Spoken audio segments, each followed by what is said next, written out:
I don't really have a plan.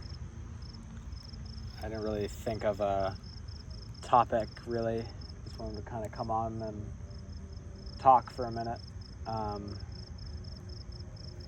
Maybe about life in general, I guess. I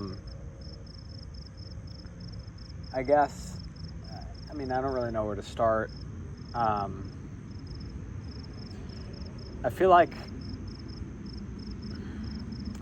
the question that a lot of people ask, the cliche is, what's the purpose to life? But I think a lot of people, like, the reason they ask that question is because they don't feel connected, I guess. I tend to think that people who ask that question are more so, disconnected, which isn't necessarily a bad thing.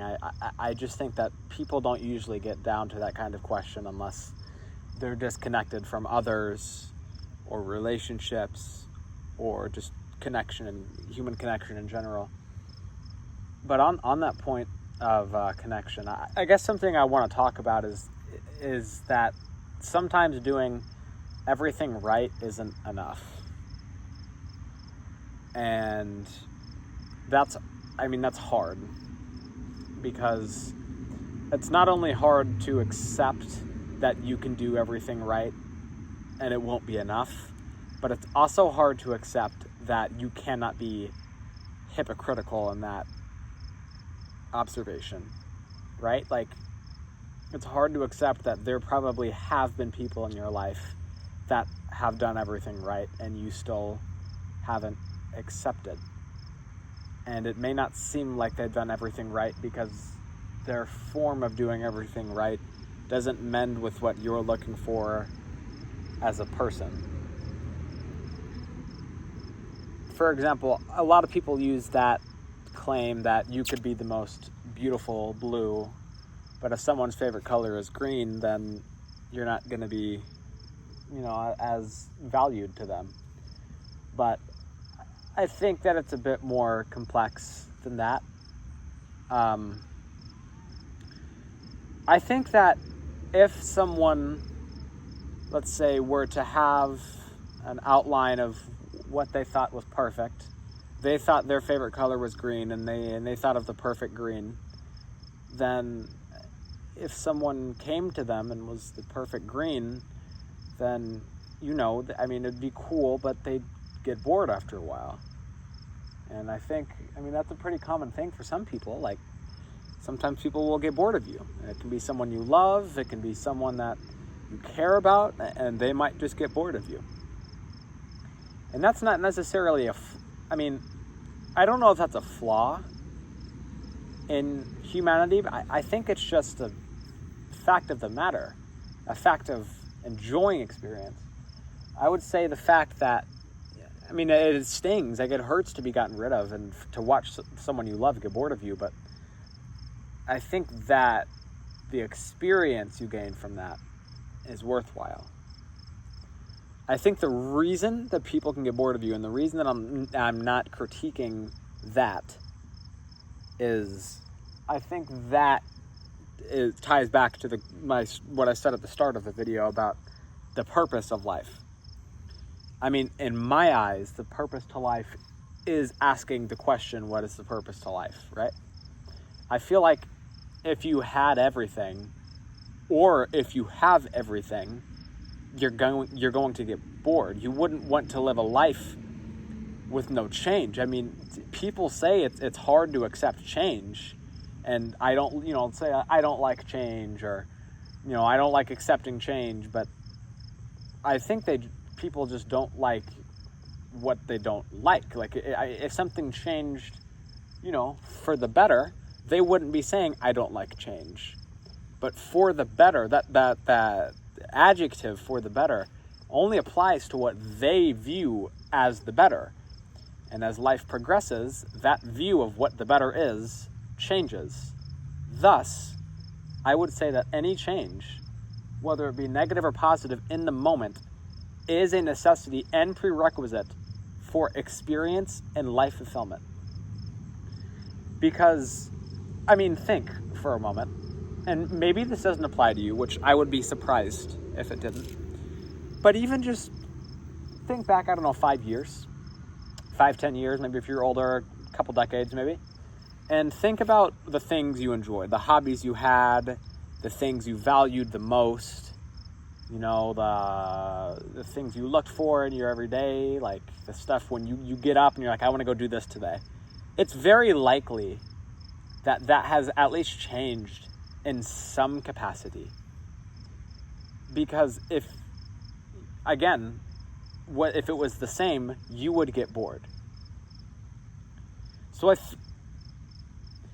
I think the reason that people can get bored of one another, you know, if you can watch someone you love get bored of you, is because that's the only way for them to be happy.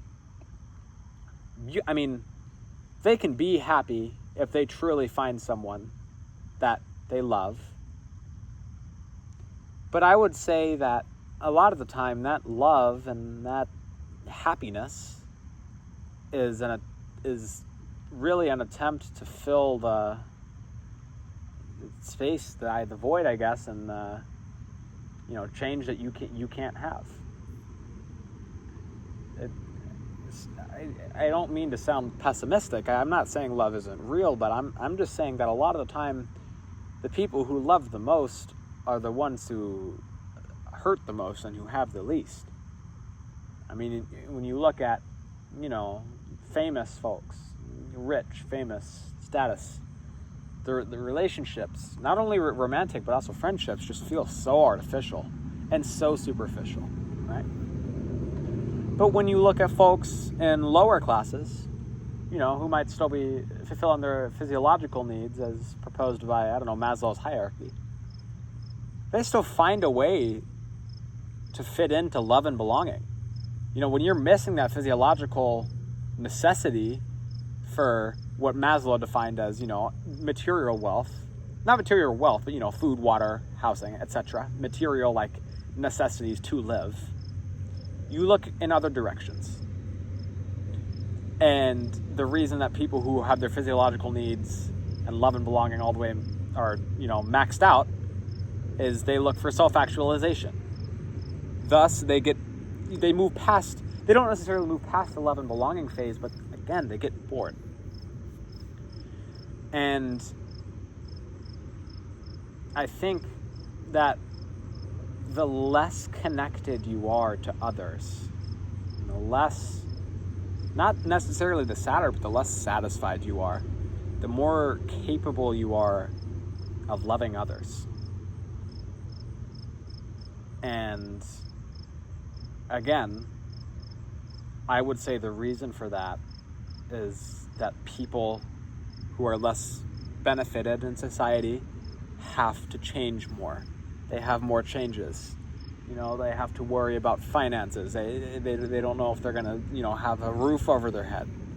And sometimes it's not even that extreme. Sometimes it's just someone who's just living paycheck to paycheck or, an average life, and they are more susceptible to change.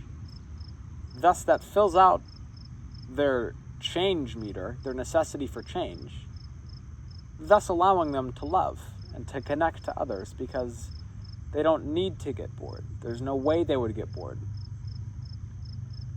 But you see people getting bored of their partners and of others more frequently when they're more benefited, materially, environmentally, etc. So, I guess to tie back to what I was saying at the beginning, being perfect and doing everything right isn't always enough. And I hope you can see now that the analogy of you might be the most beautiful blue, but their favorite color is green, is of course strong, I agree, but it's not applicable to every instance. You can be the most perfect green, whilst their favorite color is green, and they still might get bored of you. And to the purpose of life question that I asked at the very beginning. And I reinstated again about halfway through here that the purpose of life is asking the question what the purpose of life is, because that process brings you self-actualization. It brings you a thrill or a search, a curiosity. And of course humans are curious creatures, so that's no surprise. That's not really a shocker. But the way those two tie into each other, which I hope you can probably see the work done by now with that, but if your purpose is not being met, if you have everything and you can't ask yourself, what is the purpose anymore, you're going to look for other ways to make change. And the way that's going to happen is by getting bored of something. It's not always a person, right? It's not always, love, right? But sometimes it is. And it can be someone who's perfect. The thing is, the people who get rid of love first and then get rid of others first, I think, that's not I don't mean to say that this is the norm. I'm saying that this can happen. I think I don't want to say immature, and of course that's kind of coming from spite, but immature. You get bored of someone like that. That's not, you could have never truly cared about them if you got bored of them. You could have for a while, but it wasn't love. You used them, and they loved you, and you still left because you got bored. And I'm not sure who to put the fault on, because if you are the one that left because you were bored, it might not have been that you're a bad person. It might have just been that your necessities as a human being were not being met because you needed change. So I guess the overall message, specifically for the person who's, if you've been left or gotten bored of, etc., is that really because if they can get bored of you, then you need to be fault redundant. You need to have somewhere to go. So unless you love yourself, then you simply exist as a string or, a tumbleweed blowing around.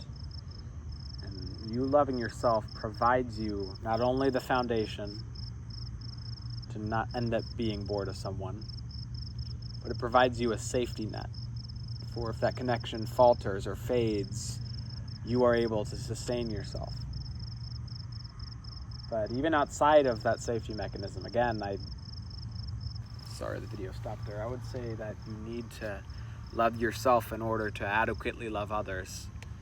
Because if you can't love yourself, and you can't love what you have and your purpose and your search, then you're not going to be able to truly love that other person, and you're rather going to use them as a stepping stone for you to find yourself, and that's going to end up hurting that person. Regardless of your intentions, you're going to hurt them. So love yourself and understand that doing everything right isn't always enough, but what you can do and what you should strive and thrive to do is to love yourself, love what you have, and love the search that you endure for your purpose. And that's, in my opinion, really the only way to find fulfillment, a purpose, and connection.